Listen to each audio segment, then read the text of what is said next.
बोलो जयकारा। बोल मेरे श्री गुरु महाराज की जय। बोलो श्री सदगुरुदेव भगवान की जय। बोलो श्री परमहंस दयाल जी महाराज की जय। श्री नगली निवासी भगवान की जय।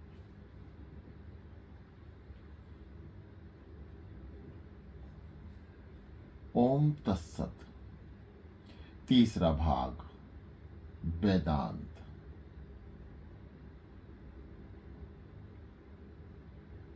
एक रोज इरशाद हुआ कि हर एक के पढ़ने से पहले ये मालूम कर लेना चाहिए कि उस शास्त्र का विषय और प्रयोजन और संबंध क्या है और कौन उसके पढ़ने का अधिकारी है। ये बातें मालूम कर लेने के बाद जो मुतअल्लिका यानी अध्ययन करेगा वे बहुत फायदा उठाएगा, वरना उलझन में पड़ने का एहतमाल यानी आशंका है। जैसे कि अक्सर लोग वेदांत शास्त्र को पढ़कर फायदा उठाने की बजाय उल्टे भटक जाते हैं। मिसाल के तौर पर योग वशिष्ठ जी को लो। वह शास्त्र सत्यचित्त आनंद स्वरूप और अचित्य ख्याल से बाहर चेतना आत्मा को जगाता है। यह तो उसका विषय यानी भाव यानी अध्याय, वे मुकदमा यानी भूमिका है।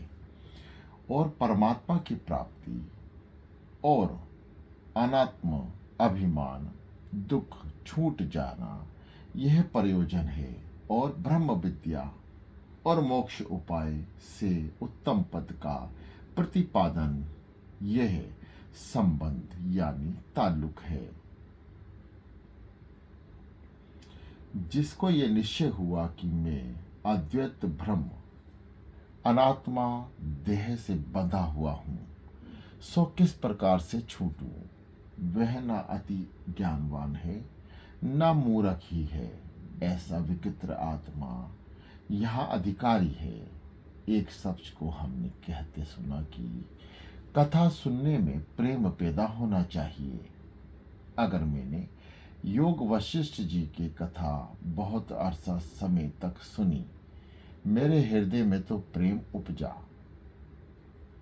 अब गौर करना चाहिए कि उसकी कामना योग वशिष्ठ जी के कथा से पूरी होनी थी या उसको दशम स्कंद भागवत की कथा सुननी चाहिए थी।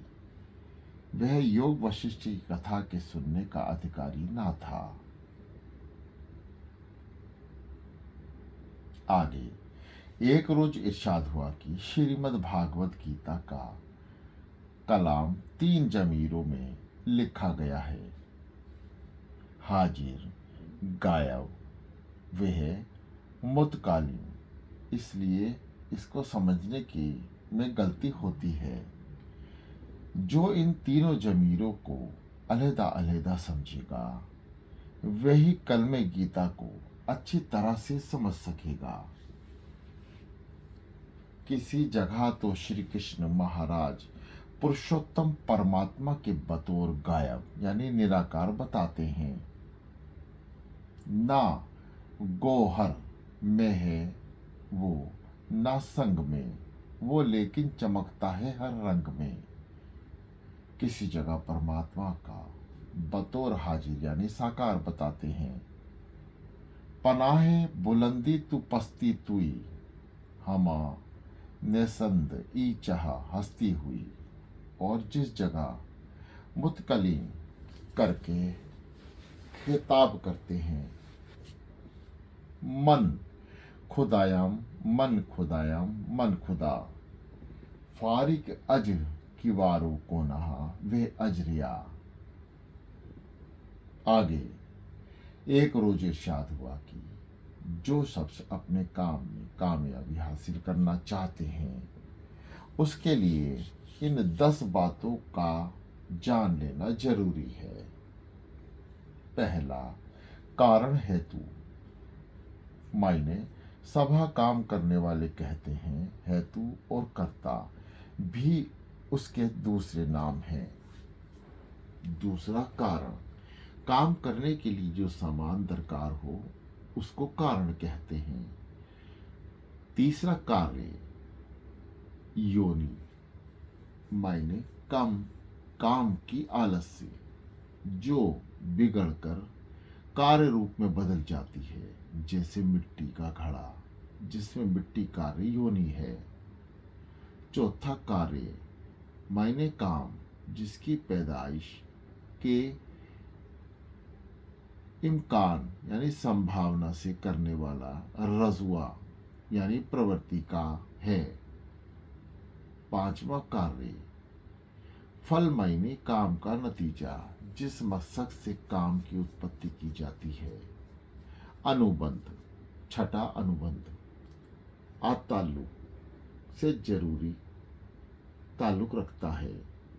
ताल्लुक या रिश्ता कार्य के अंजाम में जो कार्य के ताल्लुक का भला बुरा नतीजा निकालता है वह करने वाला से जरूरी ताल्लुक रखता है। सातवां, देश, मायने अर्थ यानी अर्थनिष्ठा मकसद से मरकज यानी केंद्र को कहते हैं। काल, आठवां, काल, मौसम या वक्त, इसको परिणाम का नतीजा भी कहते हैं। नौवां, प्रवृत्ति, आगाज काम में कामयाबी हासिल करने के लिए करने वाली की जो कोशिश होती है। क्रिया, कर्म, यज्ञ और कर्म समारंभ भी इसी के नाम हैं। 10वां, उपाय, मायने दरबीर, काम को अंजाम दही यानी सिरे चढ़ाने के लिए कारण वे कारण खुद ही काबिल यानी योग्य नहीं होते, इसलिए काम की आंजमा यानी दही पूर्ति के बारे में जो जिससे मुआफक यानी अनुकूल होता है उसे ही उपाय कहते हैं। कारण वगैरह भी उपाय हैं क्योंकि उनके बगैर भी कोई काम नहीं होता। फल और अनुबंध उपाय नहीं क्योंकि यह कार्य बाध होते हैं। आगे एक रोज इरशाद हुआ कि हमारा जो कुछ सत्संग पहले अहले बुजुर्गान मजहब यानी धार्मिक पुरुषों, अहले इस्लाम मुसलमान, अहले हुनूद यानी हिंदू, जरतुस्त वगैरह से हुआ, उससे यही मालूम हुआ कि भजन के तरीके सब महजीब धर्मों से मिलते जुलते हैं। जरा जरा फर्क सा जो मालूम होता है, अव्वल तो दरअसल वास्तव में वे फर्क नहीं और ना ही कशक और अनुभव में फर्क है। उसकी भी वजह है कि मसलन कोई शख्स किसी रास्ते से गुजरते वक्त सिर्फ उसकी दाहिनी जानिब यानी दिशा को देखते चला जावे तो उसी तरफ से कुल बातों का और हालातों और सूरतों का भी बयान करेगा। बाएं जानिब का तो उसके वास्ते बाजार बंद सा समझना चाहिए। दोयम, जिन महात्मा को नया मजहब या नया पंथ चलाना मंजूर होता है वह अलग कुल पिछली बातों को बेसा का वैसा ही रहने दें तो नए मजहबों या पंथ की बुनियाद ही पड़ेगी और ना उसकी मान्यता ही खत्म होगी।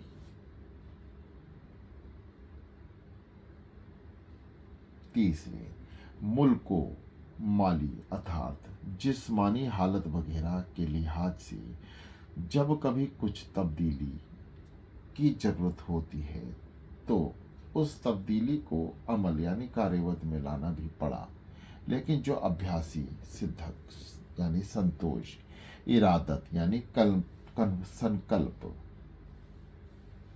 और पूरे तौर पर भजन करते हैं उन पर यह हाल रोशन हो जाता है। और जुजाबी यानी अंशिका इलाज फलक यानी विभिन्नता की बहुमत उसकी समझ में आ जाता है।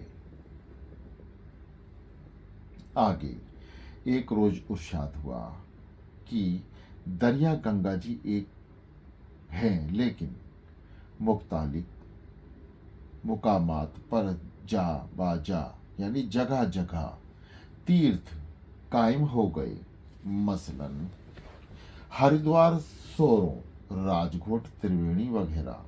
अब हर जगह के पंडे उसी क्षेत्र को सबसे बड़ा कहते हैं और उसी घाट की बड़ाई और महिमा का बयान करते हैं।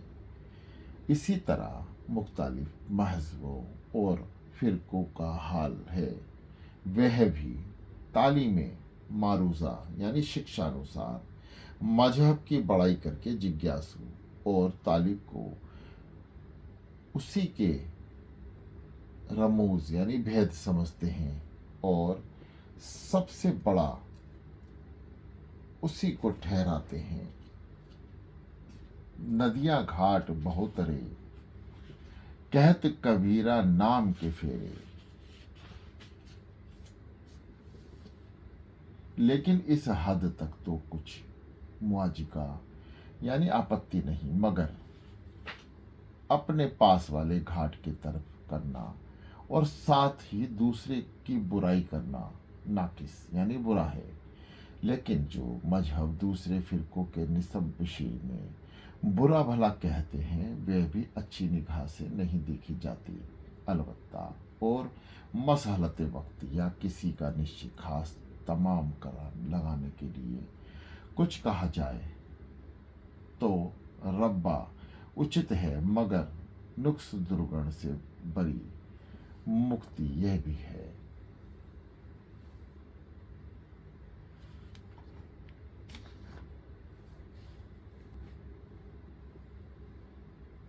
आगे एक रोज इरशाद हुआ कि शास्त्र एक संस्कृत लफ्ज है जो शास्त्र धातु से निकला है, जिसके मायने शिक्षा देना या नसीहत देना है। इस्तिलाह यानी प्रयोग में शास्त्र में उन पोथियों से मुराद यानी तात्पर्य है जो खास खास ऋषियों ने बनाई है। उसमें से 6 शास्त्र जिनको षट दर्शन भी कहते हैं वह है: पहला सूर्य, मीमांसा, दूसरा योग, तीसरा संख्य, चौथा न्याय, पांचवा वैश्विक, 6 उत्तर मीमांसा या देहांत। इसके अलावा मित्राक्ष, याज्ञवल्क्य, स्मृति, अनुस्मृति वगैरह किताबों को धर्मशास्त्र कहते हैं। लेकिन इनका परिणाम अक्सर राज दरबार में माना जाता है और मजकूरा बाला यानी उपरोक्त 6 शास्त्रों का परिणाम मजहब से मुआमलता में ज़्यादा मोहतरब यानी विश्वसनीय समझा जाता है। इसकी मुख्तसर संश्लिष्ट तालीम यह है: पहला, मीमांसा मान धातु से निकाला है, जिसके मायने विचार से हैं। कर्मकांड, खासूनन यानी विशास्ता, साकाम करने वाली यज्ञों का जिसमें जिक्र है, इसमें शब्द का नित्य मानना है और उसका सिद्धांत यह है कि ऐसा कोई काम जगत में नहीं होता जिसमें कर्मकांड चेष्टा मुंह से ही जावे। मीमांसा 2 हैं: पूर्व और उत्तर। पूर्व जैमिनी ऋषि शर का कलाम यानी कथन है, जिसमें माना गया है कि फेल यानी कर्म से आलम यानी सृष्टि का मजहूर यानी उद्भव हुआ और कर्म रूप यानी बसूरते फेल है और उसका धर्म ही अंजाम होगा। दूसरी उत्तर मीमांसा श्री वेद स्वरूप की तसनीफ रचना है और वेदांत के मसूल के मुताबिक कर्म को मौजूद प्रकृति यानी कुदरत में बरताती है। दूसरा, योग। योग यज्ञ धातु से निकला है, जिसके मायने मिलने से है। पतंजलि ऋषि ने इसे बनाया है। उन्होंने विद्या को मुख्य माना है। विद्या और अविद्या यानी इल्म व जहल को अच्छी तरह से बयान किया है और अष्टांग योग का निहित उम्दा तरह का जिक्र किया है। उसका मकला यानी कथन ये है कि बिना विद्या, ज्ञान और विचार के कुछ नहीं बन सकता, क्योंकि फजल रूप ज्ञान से हुआ, लिहाजा बस्र दर्शन मिलन जरूरी है।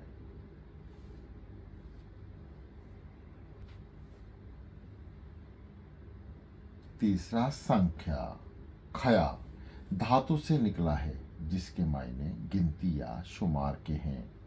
इसके मुसन्नी यानी रचयिता कपिल ऋषि हैं।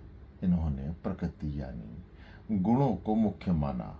पुरुष और प्रकृति का खूब निर्णय किया है। इसका मकला है कि बगैर तत्वों के मेल में कुछ नहीं हो सकता। उन्होंने पुरुष को जात पाक, प्रभु और बेसोल यानी निस्वार्थ कहा है और सब आलम का नामूद अस्तित्व प्रकृति से बना है और प्रकृति को पुरुष से अलहदा बतौर उसके साया यानी छाया का मन है। न्याय। चौथा, न्याय आय धातु से निकला है। इसके मायने प्राप्त होने के हैं। इसके कर्ता गौतम ऋषि हैं। उन्होंने परमाणुओं की व्याख्या की है और सृष्टि की पैदाइश रस्माओं परिणामों परमाणुओं से मानी है। उसका सिद्धांत यह है कि उत्पादन कारण यानी सामग्री मौजूद ना होने से कोई चीज नहीं बन सकती। उन्होंने माया, ईश्वर और जीव तीन मौजूद अनित्य साबित किए हैं। वैश्विक कारण ऋषि ने बनाया हुआ है। उन्होंने एक विषय यानी आत्मा को नवे विरुद्ध माना है। उससे समय यानी वक्त का जिक्र है। काणत जी का सिद्धांत है कि जब तक वक्त ना आवे कोई चीज ना बनती है ना बिगड़ती है, यानी समय से ही संयोग और समय पाकर ही यानी उम्र पूरी होने पर ही वियोग होता है। संयोग का नाम जन्म और वियोग का नाम मौत है। वेदांत शास्त्र। इसमें जिसके कर्ता व्यास देह व्यास जी हैं, ब्रह्म विद्या का निरूपण किया गया है। सृष्टि के पैदाइश ब्रह्म को माननी है। व्यास जी सिद्धांत यह है कि मानने वाला जब तक बनाने का इरादा ना करे कोई भी पदार्थ नहीं बन सकता। यह संसार ब्रह्म का ख्याल और उसकी इच्छा पर है। गो यानी चाहे यह शख्स मुख्तलिफ वस्त्रों में बने हुए, लेकिन हमारे ख्याल से में आता है कि इसमें से हर एक ने सिलसिलेवार दर्जा ए दर्जा दर्जा बे दर्जा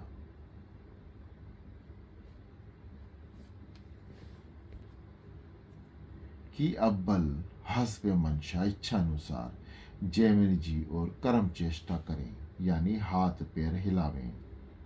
द्वयम दूसरे न्याय के मुताबिक कामयाबी के आसन भी जमा करें। स्वयं तीसरे विशेषक के मुताबिक वक्त का अंदाजा और कद्र करें और मौका और वक्त का इंतजार करें। चारम यानी चौथे हस्बे ताहिर निम्नलिखित अनुसार पतंजलि पर मामले में पूरी वाकफियत गौर जिक्र चिंतन मनन के साथ हासिल करें और ठीक तदबीर यानी उपाय के साथ उस समान को मिलावें।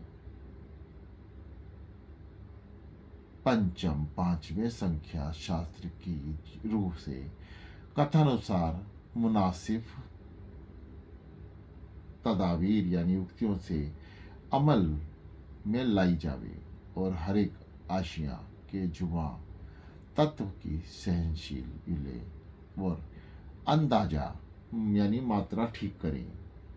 शैशम यानी छठे, व्यास जी महाराज के ख्याल के खूब बजू बजब मुसम्मम पूर्ण इरादे से करना चाहिए।